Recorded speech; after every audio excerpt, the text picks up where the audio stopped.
debater e para perguntar, sobretudo, ao Zé Sérgio, tenho certeza, mas passo imediatamente agora a palavra para o Zé Augusto Ribeiro, que vai nos falar sobre Roberto Silveira e o Brasil no final dos anos 50. Querida amiga professora Edmélia, caro amigo Zé Sérgio, Ana Edmélia, Cristina, Dora, Márcia, minhas amigas e meus amigos. A Dora, ao dar início ao nosso trabalho, desejou que nós tivéssemos um dia fecundo. Mas eu já tive um fim de semana muito fecundo, relendo o livro do Zé Sérgio. Foi meu leitor final. Que eu já tinha lido nos originais, até porque tive o privilégio de ser convocado para fazer o prefácio do livro. E revendo também o belíssimo e emocionante documentário com o mesmo título, A Pedra e o Fogo, feito no mesmo ano de 2003 pelo Otávio Escobar. E essa revisita ao livro e ao documentário confirmaram uma convicção minha de que todos os livros devem ser relidos. E quando a gente relê, já vem outras coisas. E nessa releitura, agora, eu fiquei encantado com a figura do pai do Roberto, o Anerges. Eu não conhecia o Roberto, mas conheci o irmão dele, o José Silveira, que se formou em medicina aqui em Niterói, nas condições mais adversas, e foi para o Paraná, onde a minha família vivia, e lá ele foi ser médico num daqueles municípios da região cafeeira, então em expansão e já muito rica, e foi eleito deputado estadual pelo PTB. Eu já era jornalista e convivi muito com ele, até porque eu tinha um vínculo afetivo com o PTB. Meu pai foi um dos fundadores do PTB no Paraná. E o Zé Silveira falava muito do Roberto, antes do Roberto ser governador. Ele dizia assim: você vai ver, ele vai ser muito bom e muito importante. Bom, mas relendo agora o livro do Zé Sérgio, eu vi o DNA do seu Boanerges no Roberto. Porque o Roberto teve rigorosamente tudo para dar errado. Tudo. Ele nasceu em 1923. O seu Boanerges era produtor rural na fazenda São Tomé, então município de Itaperuna, o maior município cafeeiro do Brasil, apesar de São Paulo. E o traço, dois traços me chamaram a atenção no seu Boanerges. A paixão dele pelo Getúlio, que é perfeitamente compreensível, porque o Getúlio abriu novos horizontes para todos os brasileiros. Mesmo quem discorde dele não poderá negar isso. O Brasil foi um dos países que mais sofreu em consequência da crise mundial de 1929, em consequência da quebra da Bolsa de Nova York. Mas foi o país que melhor saiu dessa crise. Se tornou, a partir da Revolução de 30, por muitas décadas, o país que mais cresceu no mundo. Então, esse era o traço do velho Boanerges. Outro era a generosidade dele, que eu acho que foi um traço dominante na personalidade e na trajetória do Roberto. O seu Boanerges hipotecou a fazenda numa operação muito segura e muito prudente, para ter dinheiro para investir. E ia ao credor da hipoteca para pagar lá os juros anuais, semestrais, e várias vezes se ofereceu para resgatar a integralidade da hipoteca. Ao credor, como a maioria dos credores, dos banqueiros e dos joalheiros, não interessa que as dívidas sejam pagas, interessa que sejam roladas. Então esse credor diz assim: não, Boanerges, você só paga juros, não sei o quê, tá igual. Quando veio a crise de 29, a ruína da economia cafeeira no Brasil, esse credor foi lá e executou a hipoteca e tomou as terras do seu Boanerges. O Roberto, quando isso aconteceu, estava chegando perto dos 10 anos. Os irmãos mais velhos já estudavam em Niterói. O Badigério estudava Direito e o José, chamado Zequinha, estudava Medicina. Morava numa pensão. E o Roberto, com cerca de 10 anos, veio para Niterói para poder continuar os estudos. No documentário do Otávio Escobar, há um depoimento do Zé Silveira, em que ele diz: moravam os três numa pensão, só tinham dinheiro para comprar uma marmita de comida que dividiam pelos três. E como o Roberto já está meio clandestino na pensão, só havia 2 cobertores, então no inverno eles precisavam se revezar embaixo dos cobertores. O Roberto, com essa idade, sentiu necessidade de trabalhar e vendia laranjas descascadas na porta do colégio. Quer dizer, foi uma vida de privações, de adversidade, de tanto sofrimento, que ele tinha tudo para se deixar dominar pela amargura, pelo ressentimento, pela desesperança. Mas não. Já garoto, né, ele começou a inventar grêmio estudantil no colégio, virou líder estudantil, que foi como começou a carreira política. Então aí eu vejo a marca, essas duas marcas do pai, a generosidade, né? Que o pai depois teve a oportunidade de recuperar as terras que das quais o tal credor tinha se apoderado, mas abriu mão porque tinha resolvido estudar direito, estava advogando, deixa para lá, vamos acabar com essa briga, não sei o quê. Então, o Roberto amadureceu, a meu ver, marcado por essas duas características. O getulismo, que era muito magro, que getulismo não era populismo, o negócio de populismo é exatamente uma conversa do pessoal que preferiria que não houvesse no Brasil a legislação trabalhista, que não houvesse no Brasil Volta Redonda, que não houvesse no Brasil a hidrelétrica de Paulo Afonso. Então, vem com essa conversa do populismo. Muito bem. Então, o Roberto, na época da guerra, cria um movimento chamado Movimento da Formiga, em que os estudantes se mobilizavam para juntar materiais necessários para esse esforço de guerra. Por exemplo, pilha de lanterna, coisas de metal, de plástico e tal, que eram necessárias para o esforço da produção de guerra. Esse movimento, ele muito garoto, esse movimento teve um programa de rádio semanal, onde ele falava toda semana.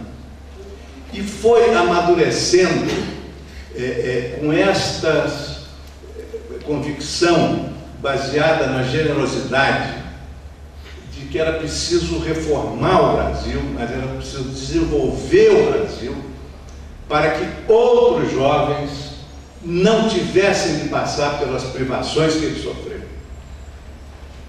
E é espantoso como alguém que passou por tantas dificuldades tinha até nas fotografias, tinha aquele olhar de esperança, aquela capacidade de comunicação fantástica, né, que a gente vê hoje bem documentada. Ele era muito notado na época de estudante, acho que até na época de estudante secundarista, pelo fato de andar sempre com livros embaixo do braço. E as pessoas se lembram que ele tinha Machado de Assis, Eça de Queiroz, Alberto Pasqualini e Harold Laski. Harold Laski, o grande teórico do trabalhismo inglês. Nisso ele foi pioneiro e precursor, porque há uma versão segundo a qual o PTB foi criado em 1945, inspirado pelo trabalhismo inglês. O que sempre foi contestado pelo Brizola. Eu ouvi isso pessoalmente do Brizola quando comecei a escrever o meu livro A Era Vargas. O PTB só tomou conhecimento do trabalhismo inglês e muito pouco do Laski, porque tomou conhecimento do trabalhismo inglês via documentos do governo do então primeiro-ministro Clement Attlee, né? Quando houve uma crise no partido em 1948, Getúlio foi convencido a assumir a presidência do partido e mandou pedir ao futuro embaixador Pio Correia, que servia em Londres, que lhe mandasse informações sobre o Labour Party, o Partido Trabalhista inglês. Ora, em 1944, 1945, quando Getúlio começou a desmontar o Estado Novo, o Roberto já lia o Laski. E acho, talvez eu esteja cometendo uma heresia.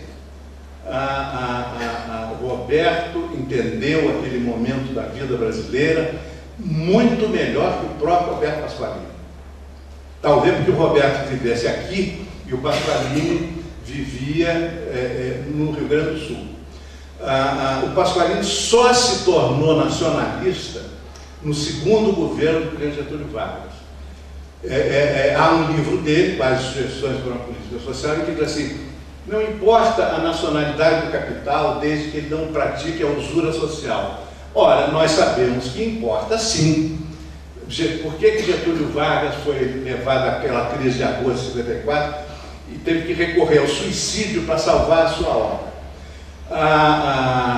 Num depoimento que foi dado pelo hoje senador Francisco Dornelles, cujo pai, o general Mozart Dornelles, era subchefe do gabinete militar do presidente Getúlio Vargas, em 1954, os jornais da cadeia associada do Assis Chateaubriand, que equivaliam ao poder da Rede Globo de hoje. O Geraldo Dornelles era amigo, tinha ficado, por acaso, amigo pessoal da Assis Chateaubriand, e foi conversar com Chateaubriand para dizer assim: mas Chateaubriand, por que esse ódio dos seus jornais, das suas televisões? As únicas televisões existentes no Brasil na época, uma no Rio, outra em São Paulo, eram do Chateaubriand, e tinham sido postas à disposição do Carlos Lacerda para fazer a campanha de destruição de Getúlio Vargas, de destruição de Getúlio Vargas. Então o general foi ao Chateaubriand, ingenuamente, e o Chateaubriand disse: Mozart, eu adoro o presidente Vargas, eles têm uma solução muito simples, é só ele desistir da Petrobras que eu tiro a TV do Carlos Lacerda e entrego para quem ele quiser. Então a origem dos capitais faz diferença. O Roberto entendeu isso ainda no Estado Novo.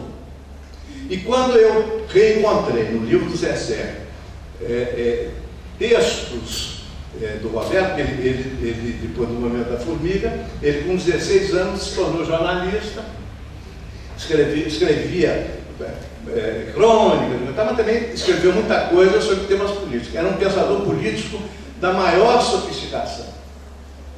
Não sei se foi possível resgatar tudo que ele escreveu, tudo que ele disse.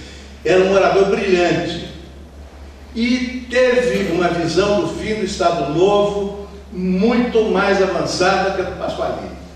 Ele dizia assim: para o presidente Getúlio vai ser muito melhor a volta da democracia, porque ele vai poder conduzir com apoio popular as lutas que ele já estava empreendendo no primeiro governo. A Petrobras só veio no segundo governo, mas já no primeiro governo ele lutava por uma política nacionalista de petróleo no Brasil, questão a qual o Pasqualini, infelizmente, estava alheio e a qual se integrou depois no segundo governo Vargas. Bom, era natural que com esse início de vida e esse DNA psicológico, que ele desejasse que o país se desenvolvesse para poder fazer justiça, para poder produzir justiça social. E na vida política, essa preocupação com a justiça social por parte dele foi tão importante quanto foi também na vida do Brizola. O Brizola se tornou nacionalmente famoso quando desapropriou a Companhia de Energia Elétrica do Rio Grande do Sul, que é uma companhia canadense-americana, que se recusava a fazer investimentos, estava travando o desenvolvimento industrial do Rio Grande do Sul.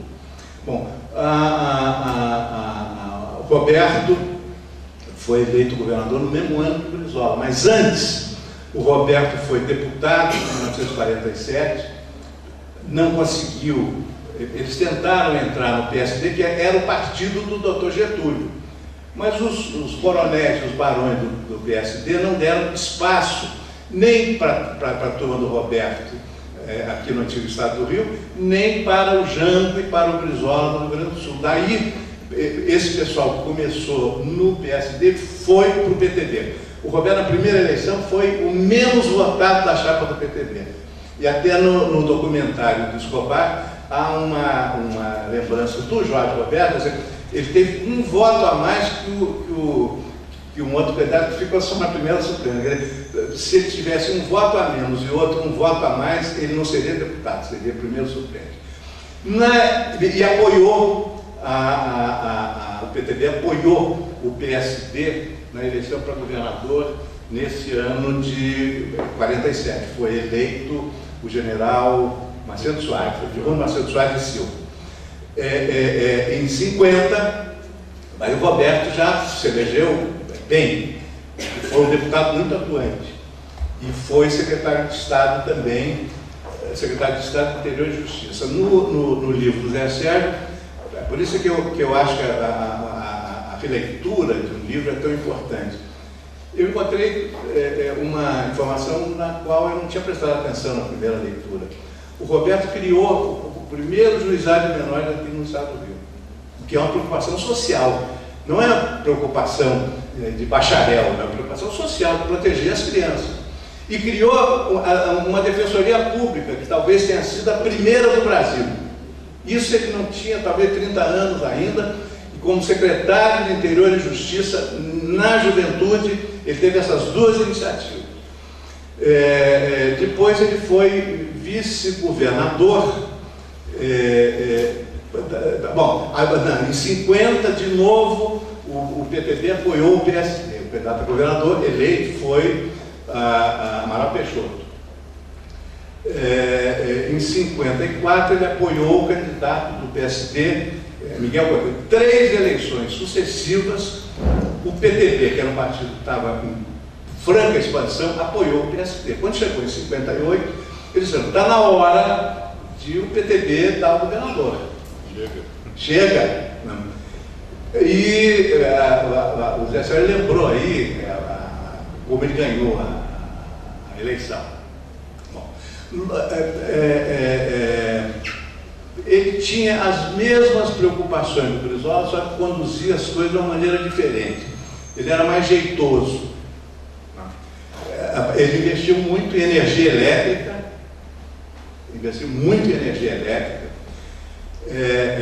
Houve a revolta das barcas da Cantareira. Nessa ocasião, houve uma conspiração do outro lado da Bahia para que o governo federal decretasse uma intervenção federal no estado do Rio. Aí ele teve um encontro com o general Justino Alves Bastos, que era o comandante, talvez, da região militar, e o general começou a conversa assim com agressividade, com arrogância e com grossura. Aí ele encarou o general. Ou o senhor retira o que disse, ou a conversa terminou. O general retirou. Aí ele expôs as ideias dele, e o general percebeu que a coisa não tinha sido muito pior, graças a outro ato de coragem do Roberto, que ele proibiu a polícia de praticar violências contra o povo. Ele proibiu. E em seguida, aqueles serviços péssimos da Companhia Cantareira foram encampados, tornaram-se serviços de propriedade estatal, melhoraram muitíssimo. Não havia, depois deixou de haver monopólio, porque houve a concessão dos aerobarcos, que eram mais rápidos que as barcas, né? E agora, em anos recentes, no arrastão neoliberal no qual nós ainda estamos mergulhados, né? Privatizaram o serviço de barcas, né? E eu sou testemunha de que piorou muito. Volta e meia tem um quebra-quebra lá no Rio, na Praça 15, porque as pessoas ficam sem transporte, chegam atrasadas no trabalho ou não conseguem chegar em casa. Então, a grande marca do governo Roberto é essa, mas, a meu ver, há uma outra. Paralela também a uma iniciativa do Brizola, que foi a questão da reforma agrária, que no estado do Rio era uma luta diferente da luta no Rio Grande do Sul, porque aqui havia muitos conflitos fundiários por causa da ação de grileiros que se apossavam de terra. Então, volta e meia nos jornais se tinha notícia de um conflito armado entre poceiros e os jagunços dos grileiros, nessa cidade, naquela outra, na Baixada Fluminense, Cachoeira de Macacu, uma opção de outros lugares. Como governador, a Constituição não permitia que o Roberto avançasse muito na questão da reforma agrária. Mas ele foi procurando, jeitoso como ele era, ele conseguiu acordos de conciliação que foram pacificando muitas regiões do estado do Rio, e fez distribuição de terras públicas. Há umas correntes teóricas que sustentam que só existe reforma agrária. De fato, quando se tira a terra de um proprietário privado e essa terra é dividida entre trabalhadores sem terra. Isso aconteceu no Japão, sob a ocupação do general MacArthur. O Japão foi muito pequeno, não tinha outras terras para serem distribuídas. Isso aconteceu na Itália, depois da Segunda Guerra Mundial, pela mesma razão. Não havia. Mas se no Brasil havia terras disponíveis para serem distribuídas, o ideal era isso. E ele começou isso, e junto no que ele mexia numa área de terras e ela era dividida, criava escola. Então, se nós vamos comparar o governo do Roberto, que terminou, infelizmente, com a morte dele em 1961, com o governo do Brizola, que terminou no início, 2 anos depois, no início de 63, nós vamos ver que o governo do Roberto teve uma marca social das mais avançadas. Ninguém foi mais avançado do que ele. Ninguém foi. Como lembrou o Zé Sérgio, o nome dele, de certo modo, desapareceu da nossa... Não se pode morrer com 38 anos. Não se pode morrer com 38 anos. Não se pode morrer com 38 anos.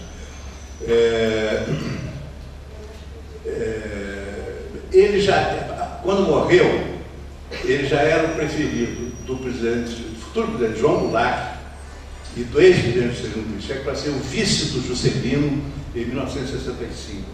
E já havia dentro do PTB quem achasse assim, chega de apoiar a candidato do PSD, Roberto Silveira para presidente da República. Né? E há uma declaração dele, que está lá no livro do Zé Sérgio, não me lembro conversando com quem, ele diz assim, eu vou ser, isso foi em 58, assim, esse ano vou ser eleito governador do Estado do Rio. Em 60, a capital da República muda para Brasília, já está determinada em lei, votada pelo Congresso. Então, quando eu terminar o meu mandato de governador do Estado do Rio, eu vou atravessar a Bahia e vou ser governador do novo Estado da Guanabara. E depois vou ser presidente da República. Seria, e há até uma especulação que parece legítima. Acho que ele falou para Cleusa Ornelas. Hã? Foi para Cleusa Ornelas. Mas falou? Foi.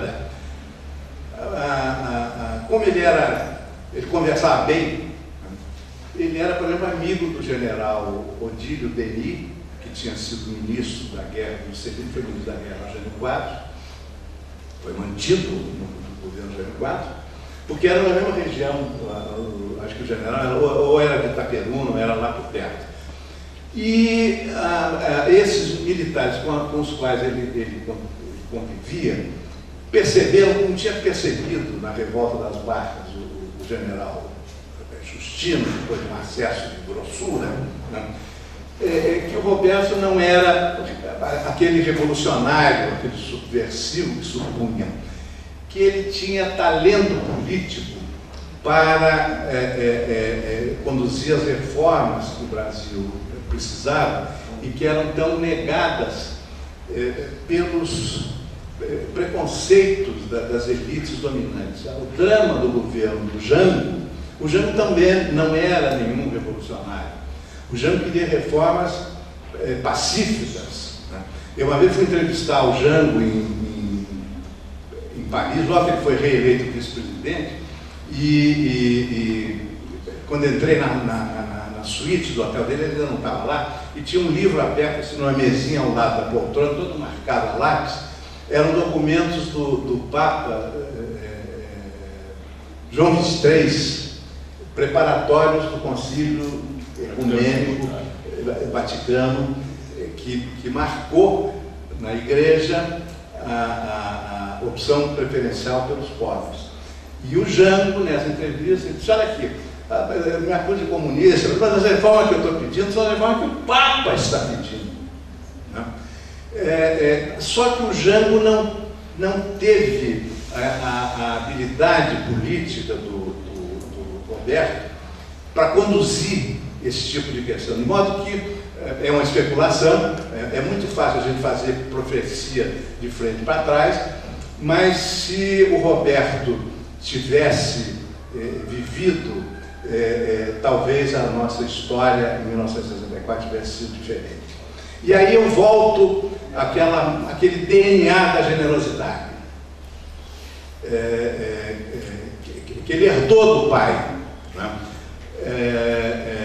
Toda a política social, toda a política econômica do Roberto foi conduzida com esse espírito da generosidade, né?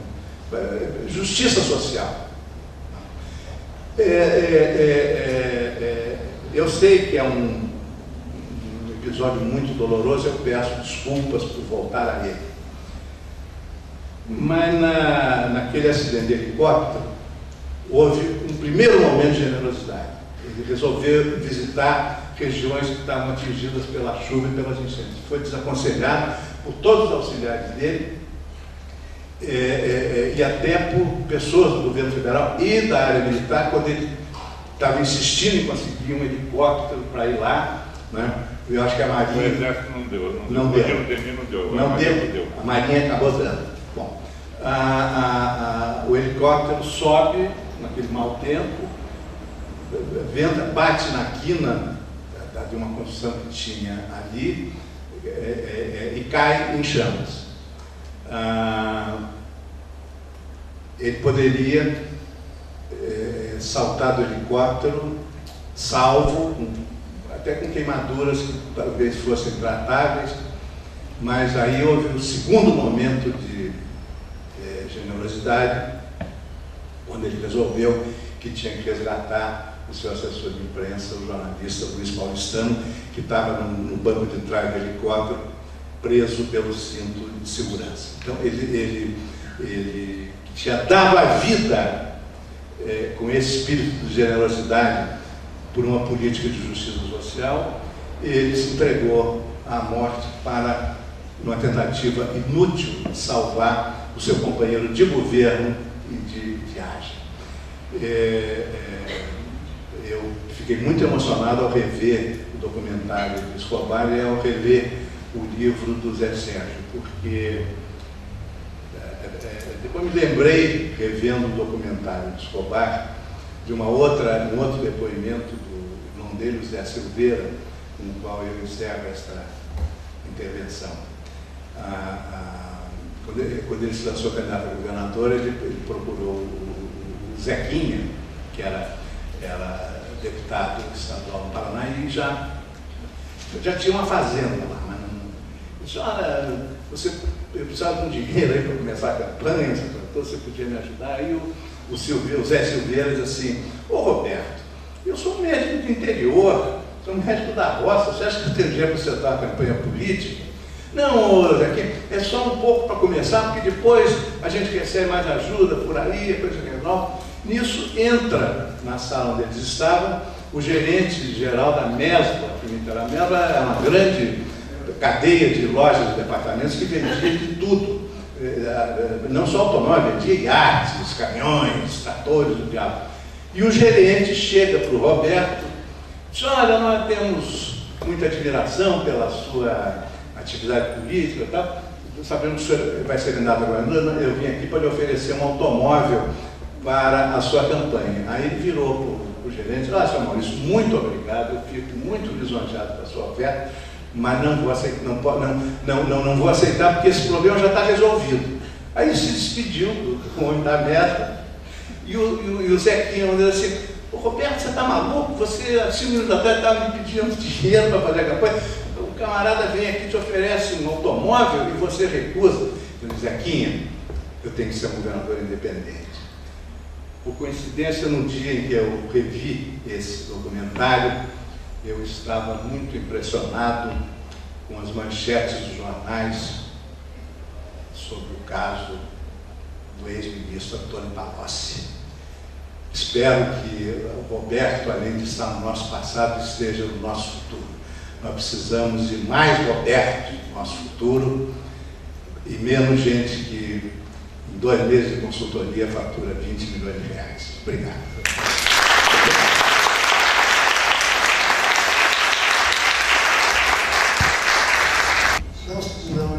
instigante, mas sobretudo emocionante. Eu até chorei. Quando as coisas ficam netas, a gente chora à toa. Eu estou chorando só. Mas não chora à toa, não. É que eu acho que o Roberto merece lágrimas aqui. Então, vamos então abrir a palavra. A André quer dar uma... Então, nós temos uns 20 minutos para perguntas. Eu sei que é pouco, mas as pessoas têm horas, têm compromissos. Aliás, por mim, eu ficava ouvindo a tarde inteira.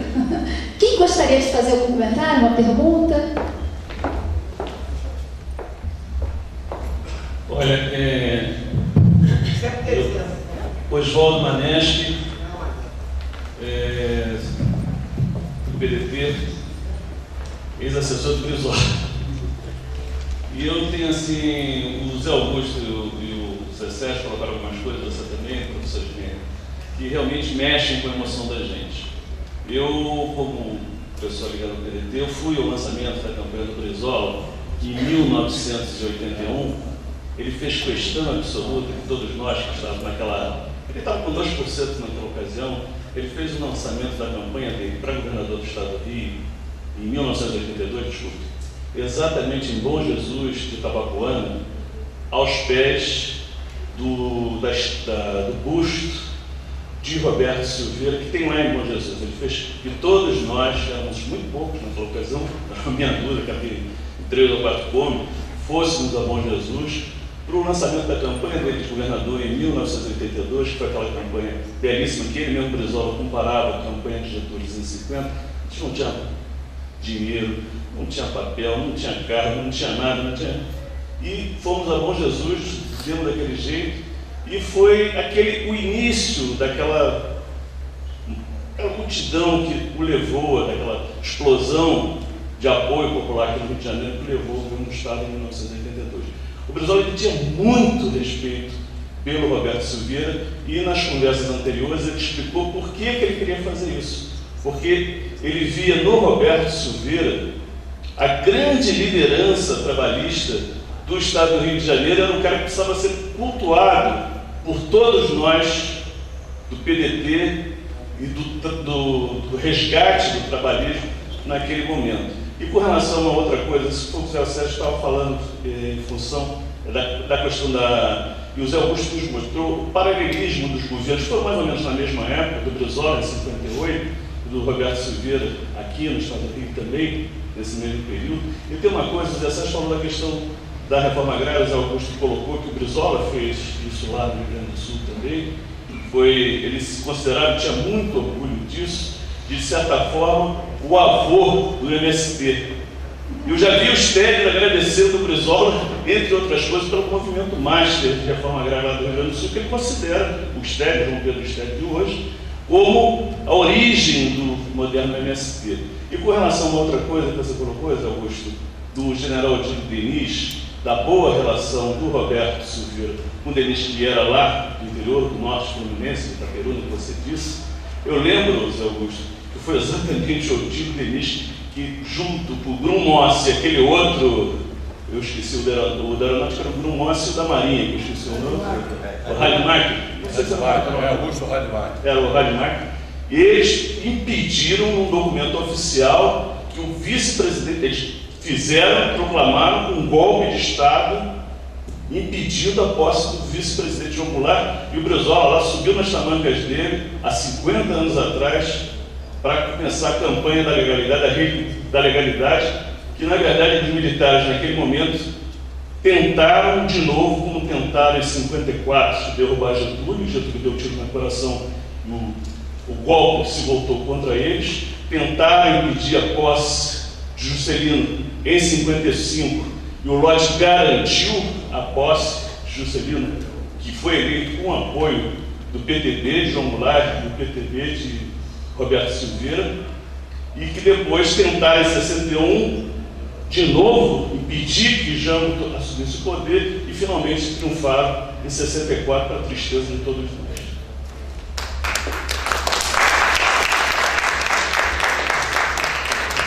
Alguma pergunta? Essa é a Maria Alice.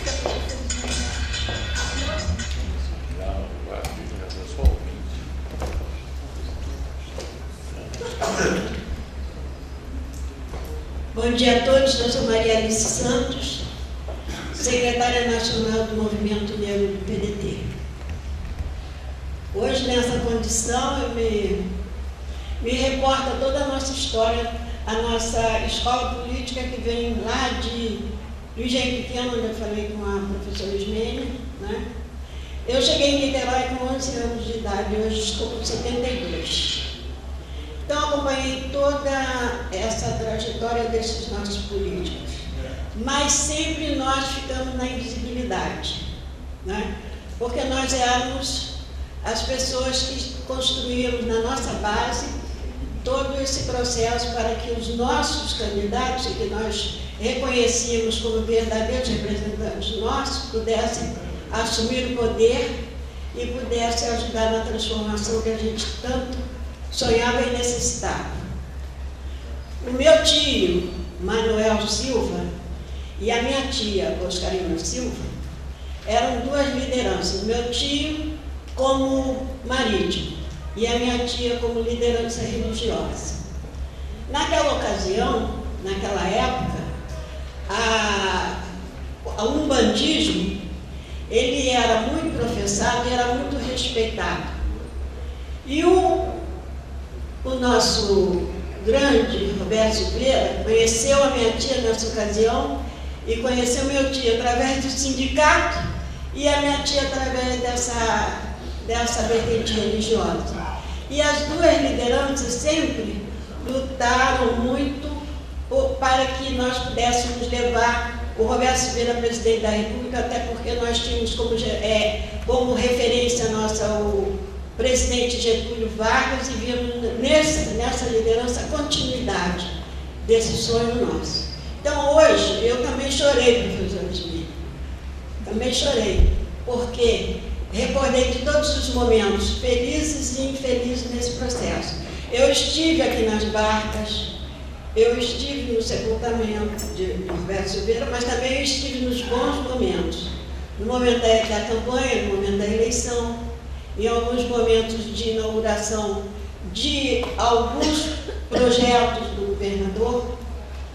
E eu vejo assim, esse momento muito importante para ser reproduzido muitas e muitas vezes, em muitos espaços, e que esta memória ela seja preservada, porque realmente nós somos um país de memória curta e a questão não é só por conta do falecimento da grande personalidade com 35 anos, com 40.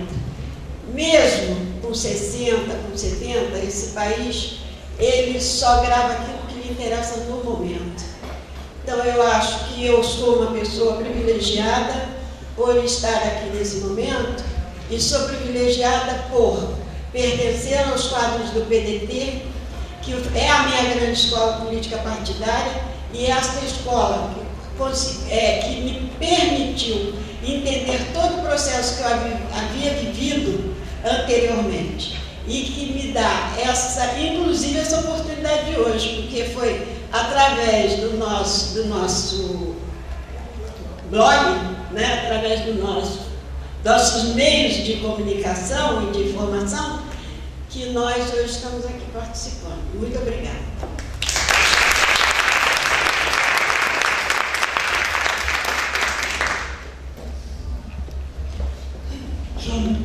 Sou Antônio Paul. Eu tive o prazer de conhecer pessoalmente Roberto Silveira. Tive o prazer de acompanhar um pouco e, inclusive, de vê-lo atuar enquanto pai de Jorge Roberto Silveira e estudando na escola. E um contato assim muito pessoal, porque ele chegou a ser o presidente de honra da Associação de Pais e Mestres de Alunos do ABEL, que é a primeira associação de pais e mestres de alunos do Brasil. Tive o prazer também de conhecer muito bem Brizola, bons contatos com Brizola, porque eu trabalhava em Porto Alegre quando ele foi prefeito de Porto Alegre, depois governador do Rio Grande do Sul e tal. Mas a minha questão não é nem tanto voltada em cima dos dois, mas eu queria até colocar um desafio para a professora Ismênia e para os historiadores presentes, porque hoje, resgatando um pouco alguns dados de Roberto Silveira, vocês estão resgatando questões até em termos nacionais maiores do que o próprio Roberto Silveira, que é a questão da política brasileira.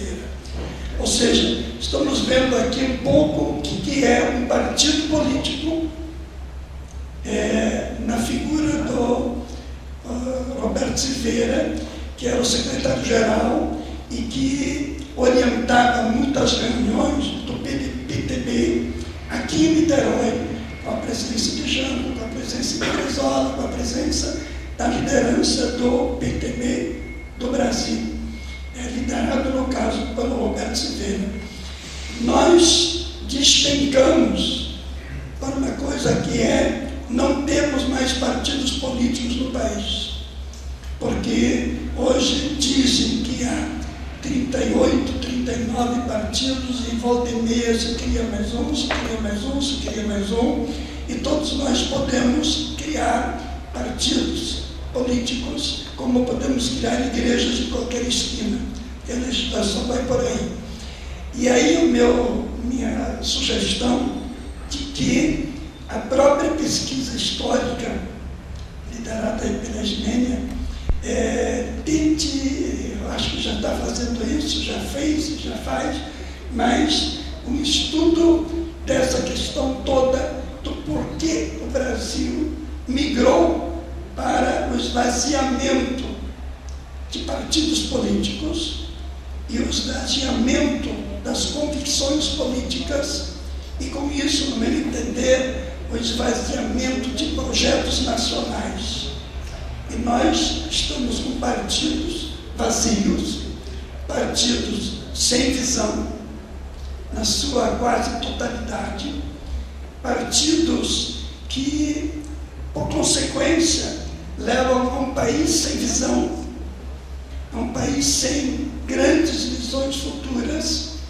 E aí existe uma análise histórica que os países que se desenvolveram no mundo se desenvolveram porque tinham grandes visões do seu futuro, ou os países criaram grandes visões depois de se terem desenvolvido. E, na realidade, se desenvolveram porque tinham grandes visões de futuro. Concordando plenamente com o senhor, dizendo que, se Roberto Silveira tivesse continuado a viver, o Brasil hoje seria completamente diferente, não só porque não teria passado pelo governo militar, mas porque teria uma visão de política partidária que é necessária e que é preciso resgatar para que não aconteça que o país vá para frente, mas vá para frente sem visão de futuro, e sem que os políticos passem de um partido para outro como troca de camisa e como conveniências, ou se vendam por o que está acontecendo no Congresso Nacional hoje, que 90% se vende por favores, e a ministra tem que chegar dizendo: vou leiloar mais 250 milhões de reais, porque aí eu acalmo o chamado PMDB, acalmo o chamado PTB, o PT, acalmo os garotos revoltados.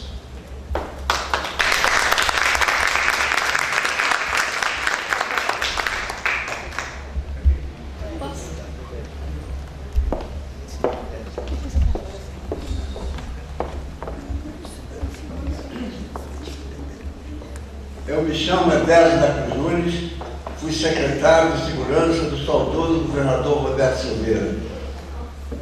Professora que preside essa unidade, professora de Ismênia, meu grande amigo José Serra, o jornalista Zé Augusto. Estou emocionado.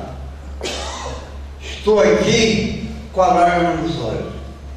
Perdemos o grande estadista Roberto Silveira. Nas nossas caminhadas, o saudoso governador Roberto Silveira dirigia para o município de Nova Iguaçu, onde eu fazia parte. Já era deputado estadual pelo PTB. A maior liderança do Estado, naquela época, o falecido Getúlio Moura, juntamente com Amaral Peixoto e outros, comandava esse Estado do Rio. Roberto Silveira chegou, de mão em mão, cumprimentando, solícito, espancando a maior força política do Estado, e tinha ao seu lado Tenório Cavalcante, o homem da capa preta. Roberto Silveira lá, com sua generosidade, sua capacidade, cumprimentando todos os outros. Dona Ismélia, que está presente. E se emocionando. Foi, sem dúvida alguma, onde dizia o José Augusto que ele não ganharia a eleição em Nova Iguaçu. Ganhou, derrotando a oligarquia do Estado do Rio de Janeiro. E olhem como Roberto Silveira, ao meu ver, conversava com o Zé Sérgio. Só veio um mundo de 100 em 100 anos. E o que aconteceu foi uma tragédia no Estado do Rio de Janeiro, que era, sem dúvida, Valério, o nosso futuro presidente da República, que ia transformar esse Brasil, trazendo o Brasil social, este mundo querido e querido para esse povo do Estado do Rio de Janeiro. Estou emocionado. Muito obrigado.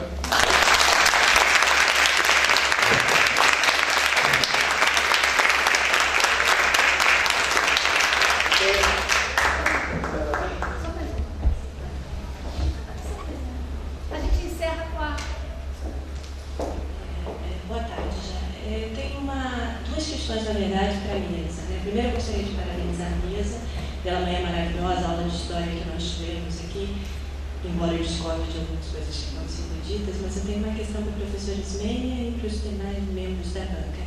Professora... Podia se apresentar? Perdão, meu nome é Surama Conde, eu sou professora de História do Brasil Contemporâneo da Rural, e vou falar à tarde.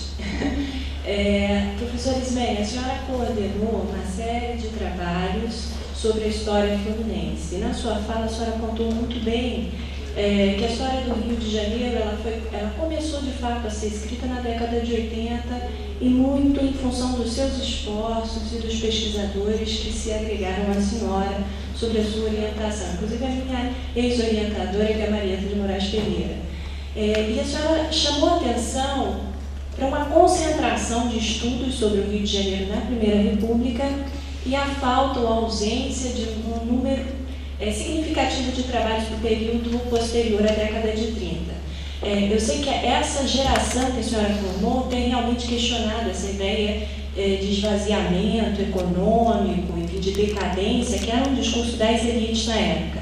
Eu pergunto para a senhora, como é que a gente pode pensar esse pouco interesse por parte dos pesquisadores na continuidade desses estudos sobre história fluminense no pós-30, né?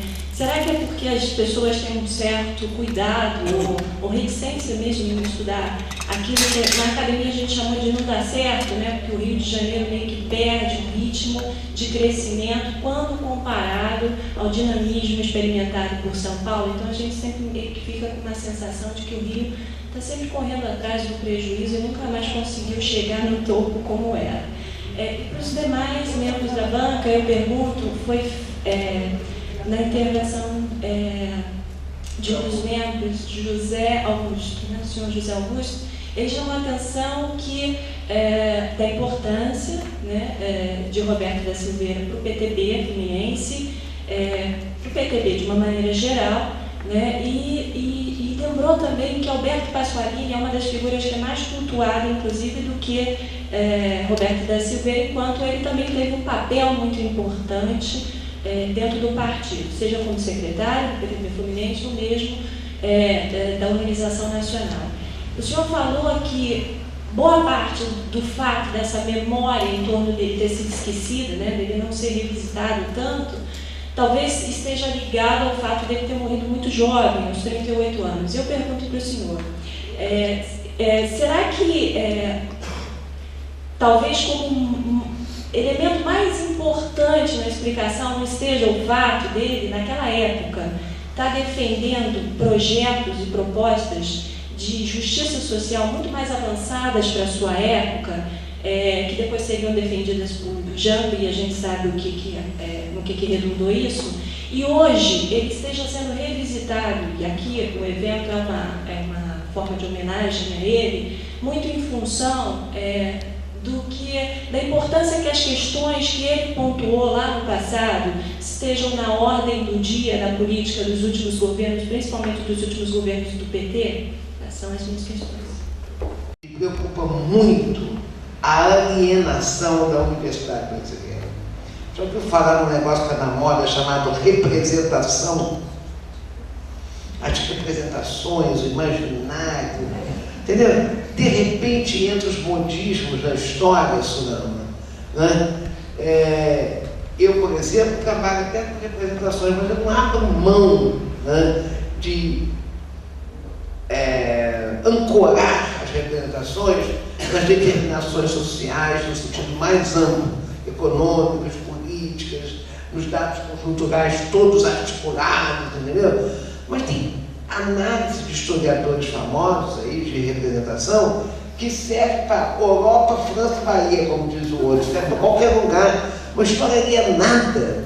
Então, nós acabamos de enterrar no Lara Globo, eu acabei de fazer um discurso de homenagem a ela no Encontro Internacional da Anistia, na UFRJ, na EFIX, e eu disse, o que marcou a obra dessa historiadora? Porque ela vivia num país, né, subdesenvolvido, então os índices de miséria e de pobreza incomodavam ela. Tem que estar, quem vive num estado de país como o nosso, cheio de mazelas, subdesenvolvido, vivendo sobre... eu me lembro do Caio Prado Júnior, quando você falou do Capital, né? O Caio Prado Júnior dizia assim, falando dos empréstimos da Casa Rothschild no Brasil, fez a independência, em 1822, a jovem nação brasileira ficava como uma presa inerme, ele usa essa expressão.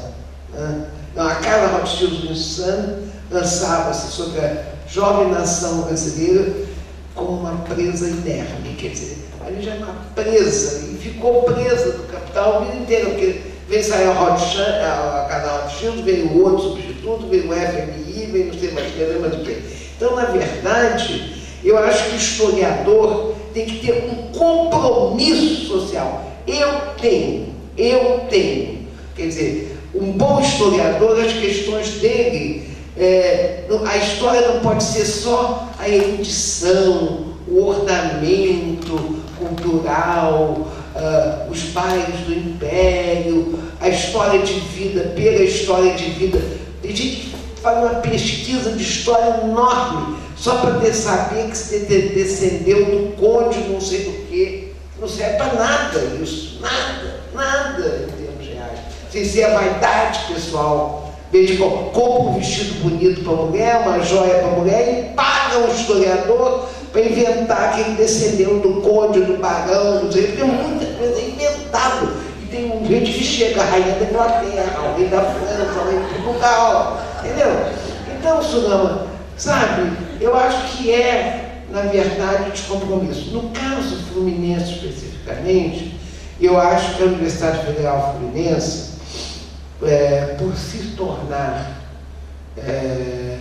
por ter sido que a ditadura militar atingiu de uma maneira terrível a UFRJ, que era muito mais antiga que a gente. Então, quando começou o mestrado e o doutorado, foi a UF que começou. Então, nós recebemos Israel Perotti, que era uma pessoa da minha idade, que dirigiu o dicionário da Fundação Getúlio Vargas, foi meu aluno, foi me orientando. Né? Então havia uma demanda reprimida por titulação E essas pessoas cariocas, né, entre aspas, vieram maciçamente para a UF. Então, houve um esforço muito grande, né, de responder às grandes questões da história nacional, que estava sendo reescrita naquele momento, entende? Então, eu acho que a história fluminense, a gente conseguiu, esse grupo, a Bárbara Levi, já falecida, a Eulália, faleceu agora, e eu, no campo da história econômica, darmos as primeiras respostas. E, na verdade, isso não tem prosperado, porque como o nosso programa é um programa de perfil muito nacional, nós recebemos gente do Brasil inteiro, porque somos classificados pela CAPES como um dos melhores do país, ou se não o melhor, porque nós estamos há 40 anos em primeiro lugar, não é qualquer coisa. E a Unicamp e a USP já subiram e desceram nesse período várias vezes, que são os outros dois melhores. Então, eu acho que não que fica um pouco esse espaço vazio por falta de motivação.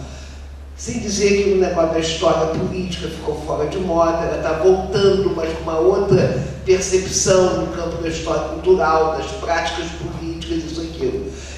Nós temos estimulado muitos estudos nesse campo. E eu espero que esse seminário seja mais um nesse sentido, né? Você, por exemplo, é um fruto desse estímulo. Uma aluna minha te estimulou, com certeza, para falar, você já devia ter algum canto, algum interesse do Nilo Peçanha, fez um trabalho para o Nilo Peçanha que ganhou um prêmio no Estado do Rio, do Arquivo Público do Estado do Rio de Janeiro, mas que a gente possa ter também trabalhos sobre Amaral Peixoto, sobre Roberto Silveira, sobre as conjunturas econômicas do Estado do Rio. Eu acho que isso falta realmente.